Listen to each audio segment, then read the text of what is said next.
8h09 sur Sud Radio, l'invité ce matin, Kevin Mauvieux, député du Rassemblement national de la 3e circonscription de l'Eure. Bonjour Kevin Mauvieux. Bonjour. Merci d'être avec nous ce matin sur Sud Radio. Alors nous allons forcément largement revenir avec vous sur l'interview d'Emmanuel Macron hier dans le 13h de TF1 de France 2. Au menu également les propos polémiques, on en parlait juste avant la pub, du patron de la police et puis votre actualité avec le combat que vous menez contre le harcèlement scolaire. Mais d'abord donc cette interview du président de la République depuis Nouméa. Globalement, quelle impression vous a fait le chef de l'État, Kevin Mauvieux ? Si vous voulez, ça m'a donné l'impression d'un chef de l'État qui ne gère en réalité plus grand-chose. Cette interview, moi je l'ai prise un peu comme une grande messe, la grande messe de la Macronie qui fait son autosatisfaction. Mais ce que je retiens, le moment que je retiens, que je trouve le plus important, c'est le moment sur le pouvoir d'achat, ou plutôt le moment sur l'électricité. Je dis plutôt le moment de l'électricité parce qu'en réalité, on n'a pas eu vraiment de déclaration sur le pouvoir d'achat de la part d'Emmanuel Macron hier, alors que c'est quand même le souci numéro 1 des Français aujourd'hui avec la sécurité. Il dit quand même sur la baisse des 2 milliards d'euros d'impôts pour les classes moyennes, effectivement, il maintient cette promesse-là. Alors, il maintient cette promesse-là, mais il faut regarder ce qui se cache derrière. Alors, pour revenir en 2 temps. D'abord, la première chose, moi, qui m'a interpellé sur cette question pouvoir d'achat, c'est la réponse au prix de l'énergie. Quand vous regardez l'intervention du chef de l'État, moi, j'ai été marqué par la gêne dont il a fait preuve quand on lui a parlé de l'augmentation du prix de l'électricité de 10%, plus 10% le mois prochain. Sur le premier mois d'août, il a été extrêmement gêné. D'abord, on le voit parce que dans sa réponse, il répond à côté. La première réponse qu'il nous fait, c'est de dire qu'il est prêt à redistribuer des chèques aux foyers les plus modestes si le prix de l'essence réaugmente. Totalement à côté de la plaque. Et en plus, ça marque bien le fait qu'on va rester dans une politique du chèque qui n'est pas la bonne politique. Et puis après, effectivement, il nous parle de son cadeau de 2 milliards, sachant que 5 milliards auraient déjà été faits en cadeau sur les impôts sur les 5 dernières années. Mais il faut revenir sur le fait que ces cadeaux, entre guillemets, fiscaux qui sont faits aux très petits salaires de moins de 2 000 euros. Et encore, les personnes qui touchent 2 000 euros n'en voient pas trop la couleur. Ça veut dire que, certes, on aide certains foyers qui sont dits modestes, mais on oublie toutes les classes moyennes au milieu qui, elles, continuent à trinquer des deux côtés, c'est-à-dire que les salaires n'augmentent pas réellement parce que notre proposition d'augmentation de 10% de salaire n'a pas été retenue. Rien n'a été fait pour augmenter les salaires. On a la prime Macron qui a été maintenue, mais rien n'a été fait pour augmenter les salaires. Et en contrepartie, on ne baisse qu'un petit peu les impôts pour certains foyers qui sont modestes. Et les classes moyennes au milieu de tout ça, elles sont complètement prises à la gorge. Le bouclier énergétique, il a bénéficié à tout le monde. Alors, ça aussi, c'est très drôle. Quand vous écoutez l'interview du président de la République hier, quand il nous parle du bouclier énergétique, c'est quand même très drôle parce que il est tellement... en fait, on arrive, si vous voulez, au bout de la démarche. C'est-à-dire que le bouclier énergétique, ça a coûté 40 milliards d'euros.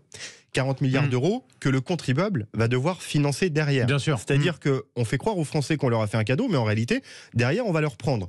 Parce que l'état du pays, en termes économiques, est totalement gravissime.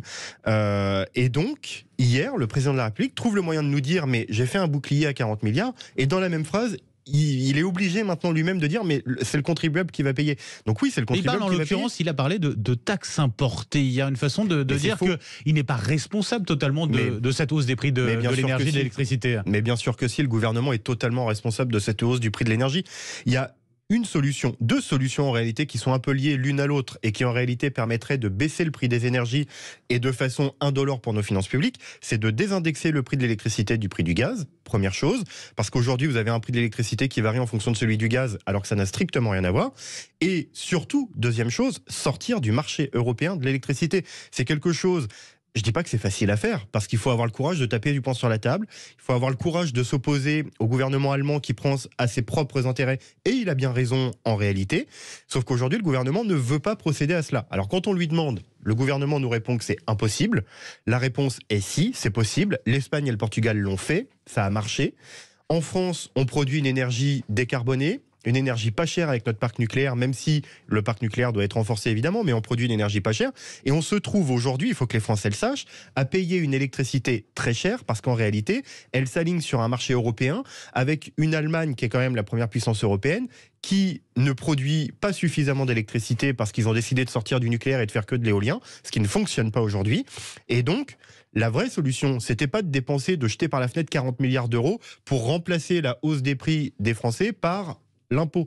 En réalité, la solution, c'était de sortir du marché européen de l'électricité. Ça coûtait rien. Ça permettait d'avoir un prix qui correspond vraiment au prix du marché français. Mais en aucun cas, il faut qu'Emmanuel Macron arrête de nous faire croire que les Français payent une taxe qui vient de l'étranger. Ça n'a Si rien je à suis voir. bien, en tout cas, sur cette interview, vous avez l'impression d'un président qui ne savait pas trop où il allait, c'est ça?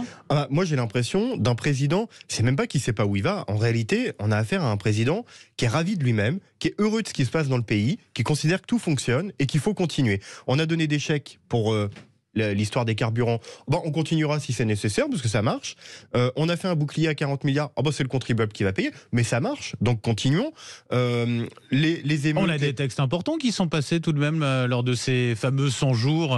Notamment, il est revenu, Emmanuel Macron. On a eu la loi de programmation de la justice, la loi de programmation militaire, des avancées à ce sujet qui ont été votées, qui sont passées à l'Assemblée nationale, au Sénat. Il y a quelques avancées, et je ne vais pas dire le contraire, on les a votées. Donc il ne pourra même pas venir nous faire le procès de dire vous votez n'importe comment, n'importe quoi. On les a votés. Mais si je vous prends l'exemple de celui que vous avez pris, la loi de programmation de la justice jusqu'en 2027. Jusqu'en 2030.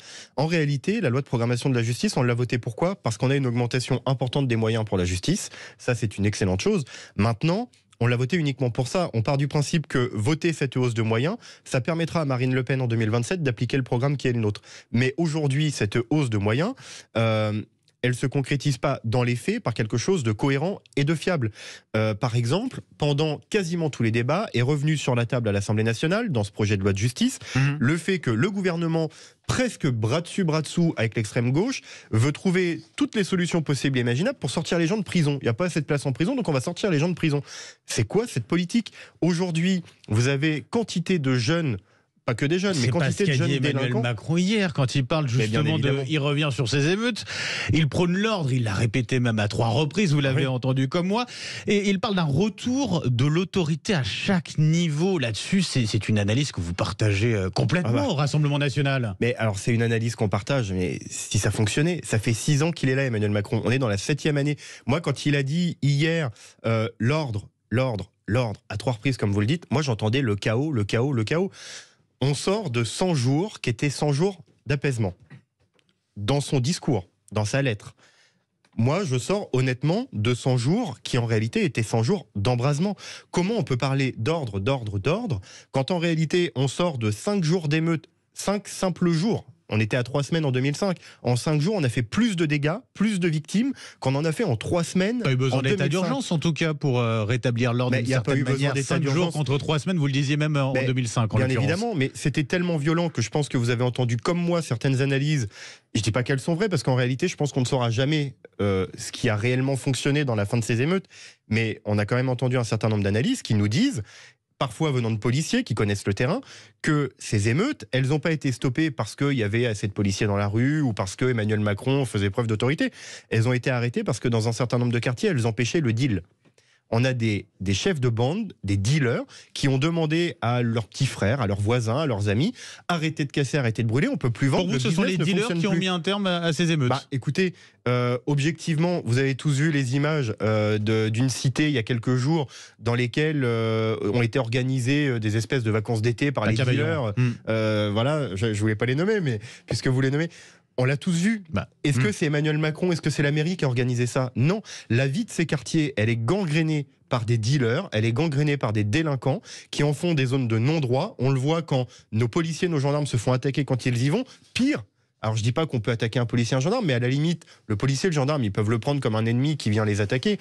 Pire, on attaque les pompiers, on attaque les ambulanciers quand ils viennent dans ces cités. Ces cités sont des zones de non-droit. N'en déplaise à Gérald Darmanin, sa politique n'a pas fonctionné, les zones de non-droit existent, on le voit aujourd'hui. Et je suis persuadé, peut-être pas dans tous les quartiers, mais que dans un certain nombre de quartiers, les émeutes se sont arrêtées par l'influence des réseaux de trafiquants qui ne pouvaient plus trafiquer. J'en suis persuadé. Maintenant, si on parle des émeutes, moi, il y a quelque chose qui m'interpelle aussi. Oui. On a eu le droit quand même à un long discours d'Emmanuel Macron hier. Il a attendu que tout se calme pour prendre la parole. Il a même attendu plus que ça, puisque ça s'est calmé depuis un mois. Je n'ai pas entendu d'analyse des émeutes. Je n'ai pas entendu. Alors, il nous a dit, oui, il y a une moyenne d'âge de 16 ans. D'accord. Pourquoi ? Comment ? Comment en venir à bout ? Parce que c'est gentil de dire l'ordre. Mais comment, quand ça fait 6 ans que vous êtes au pouvoir, que vous n'avez pas su maintenir l'ordre, que vous n'avez pas su créer l'ordre dans le pays, comment vous pouvez répéter et marteler l'ordre alors que vous n'êtes pas capable de le faire respecter? Ce que vous lui dites, c'est que les solutions, elles sont déjà là, elles existent. Mais les solutions, elles existent. Alors il y en a une partie qui est à créer, à mettre en place, qu'on propose d'ailleurs au Rassemblement national, et il y en a une partie qui existe déjà, et on se demande pourquoi elles ne sont pas appliquées. Pourquoi? Parce que la justice est trop laxiste? Évidemment, mais ça on l'a toujours dit. Le premier exemple, les parents. Vous avez dans le code pénal, vous avez un article 227-17 qui prévoit que les parents sont responsables pénalement de leurs enfants.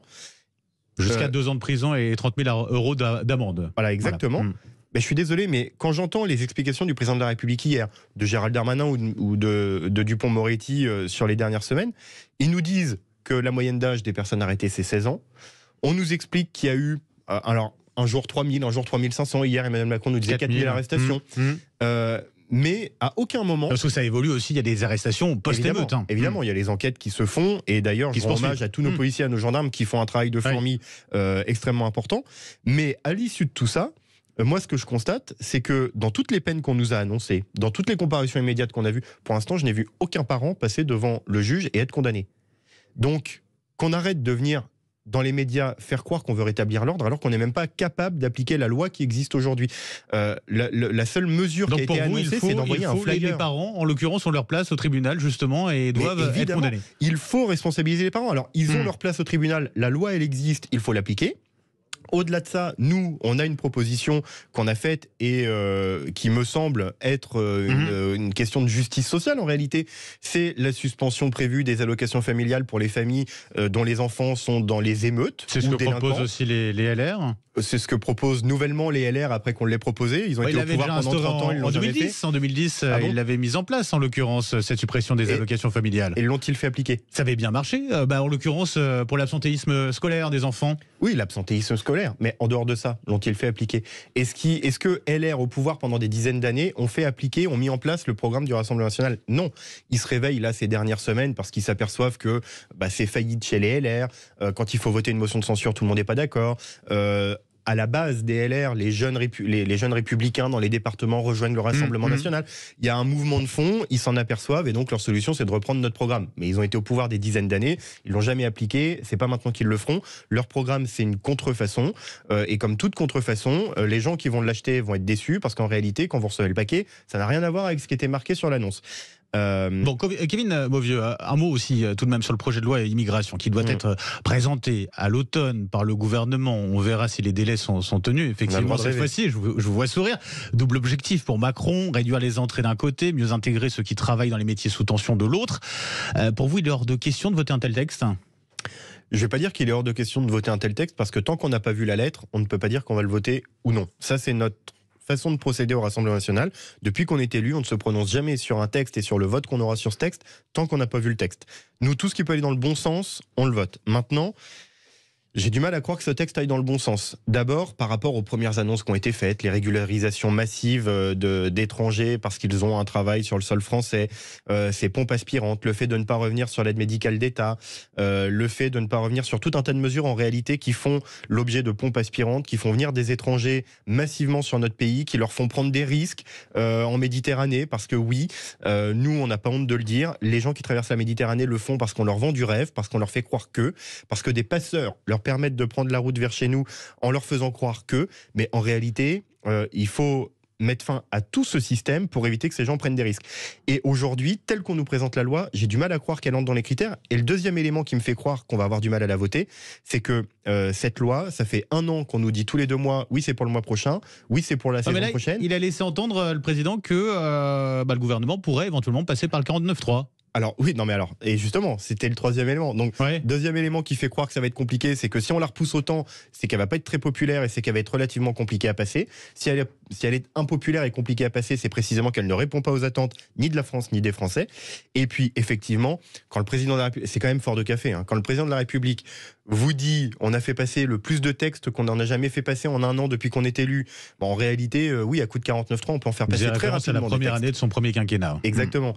Quand il a dit 45 textes, moi dans ma tête j'ai pensé 49.3 textes. En réalité, c'est la réalité des chiffres. C'est 49.3 textes. Et venir oser, alors qu'on sort de 100 jours d'embrasement, d'une réforme des retraites qui est mal passée, que les gens ne digèrent pas, les gens ne digèrent pas le 49.3, les gens ont beaucoup de mal. Et venir nous dire, on va continuer comme ça, pire, je vous annonce que la réforme de l'immigration, si c'est nécessaire, on fera le 49.3. J'ai envie de dire, désolé d'expression, mais à l'aise Blaise. Bonjour à tous, le 49.3 revient. Bon, c'est hallucinant. Venons-en tout de même, c'est un sujet important, j'aimerais qu'on l'aborde ensemble. La polémique lancée par le patron de la police nationale, Frédéric Vaux, qui affirme qu'avant un éventuel procès, un policier n'a pas sa place en prison. Réaction, placement en détention provisoire, je le rappelle, de l'un des 4 policiers mis en examen pour violence en marge des émeutes à Marseille. Vous êtes d'accord avec les propos du directeur général de la police nationale? Ça vous choque pas? Écoutez, nous, objectivement, on fait une proposition qu'on a toujours faite, qui est la présomption de légitime défense pour les policiers et les gendarmes. On part du principe que quand vous faites un métier, je vais vous l'expliquer. Quand vous faites un métier aussi difficile que celui de policier ou de gendarme, pire, quand vous faites ce métier au milieu d'émeutes les plus violentes qu'on n'a jamais connues sous la Ve République, avec des tirs de mortier dans tous les sens, il fait nuit, ça fume, ça brûle, ça hurle, ça casse, et on essaye de vous tirer dessus, à un moment, il faut accepter de dire que ce sont des hommes et des femmes qui sont normalement faits pour rentrer chez eux après leur journée de travail, qui sont là pour maintenir l'ordre dans un contexte qu'ils n'ont jamais connu et qui font comme ils peuvent. Au-delà de ça, en dehors de ce cas précis, les policiers et gendarmes, tous les jours, sur le terrain, sont exemplaires dans leur extrême majorité. Respectent le code de la déontologie dans leur extrême majorité. On ne dit pas qu'un individu X ou Y à tel moment déborde. Ça, on ne peut pas le nier. À partir du moment où vous avez autant d'humains qui travaillent dans un métier aussi difficile, le débordement est possible. Mais je conçois tout à fait qu'aujourd'hui, les policiers soient dans une souffrance extrême, de voir que, je vais vous prendre un exemple tout bête avec ma circonscription, je vais vous faire un exemple avec ma circonscription, de voir qu'aujourd'hui, quand vous êtes violeur, agresseur sexuel, que vous avez été condamné en première instance pour viol, donc la présomption d'innocence, elle tombe pendant quelques heures, vous êtes condamné. Puis vous faites appel. Moi, dans ma circonscription, j'ai un individu qui a été jugé condamné pour viol à plusieurs années de prison. Il a fait appel. Aujourd'hui, il est dehors. Il vit à quelques kilomètres des victimes qui ne sortent plus de chez elles. Parce qu'en attendant son appel, il faut penser à sa réinsertion. Cet individu, il est extrêmement dangereux. À côté, vous avez un policier qui a fait une bavure ou pas. Ça, c'est l'enquête qui le déterminera. C'est pas à nous de le dire aujourd'hui.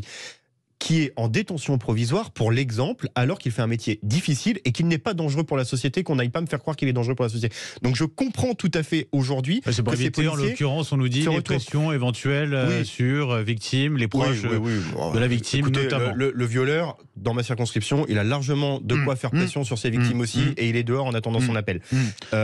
Et je voudrais juste revenir aussi sur un fait par rapport à ça, qu'on évoque très peu, mais derrière ce qui se passe là actuellement, c'est une crise institutionnelle en réalité. Emmanuel Macron, on a une crise politique, effectivement, il n'a plus la majorité, il n'arrive pas à faire passer les textes en dehors du 49.3, et on a une crise institutionnelle. Le chef de l'État, garant de la sécurité, de la justice, aujourd'hui, n'arrive plus à garantir un fonctionnement correct de l'État, n'arrive plus à garantir pour les policiers un travail décent et pour la justice une certaine sévérité suffisante pour avoir un équilibre en réalité. Ce qui fait qu'aujourd'hui vous avez la police contre la justice et la justice contre la police dans les déclarations. Est-ce qu'on se rend compte de la gravité de la crise institutionnelle dans laquelle Emmanuel Macron nous laisse? C'est un délitement de l'État complet et c'est extrêmement grave. Rapidement pour conclure, je sais que c'est un combat qui vous tient à cœur, la lutte contre le harcèlement scolaire. Vous avez déposé une proposition de loi à ce sujet. Vous souhaitez l'éloignement des enfants harceleurs plutôt que celui des enfants harcelés. On a un nouveau ministre de l'Éducation nationale, Gabriel Attal, qui le dit, il l'a déclaré, la lutte contre le harcèlement scolaire est une exigence morale absolue. Il peut être un bon ministre de l'Éducation nationale, selon vous. Est-ce qu'il peut répondre justement à vos attentes à ce sujet? Je vais rester sur la réserve dans la mesure où Gabriel Attal était ministre des Comptes publics avant d'être ministre de l'Éducation nationale, que je suis rapporteur sur les engagements financiers de l'État, donc j'ai travaillé évidemment avec lui, je lui ai rendu mon rapport sur la dette, etc., et qu'il est totalement sourd à ce qu'on lui dit. Donc s'il est pareil au ministère de l'Éducation nationale, ça me fait peur. Maintenant, si vraiment il a envie de lutter contre le harcèlement scolaire, je l'invite à se saisir de ma proposition de loi, à me contacter, à ce qu'on travaille ensemble. Ma proposition de loi, pour l'instant, elle contient 2 articles qui sont pour moi essentiels et elle sera améliorée. Je déposerai d'ailleurs des amendements dans le projet de loi de financement de la sécurité sociale.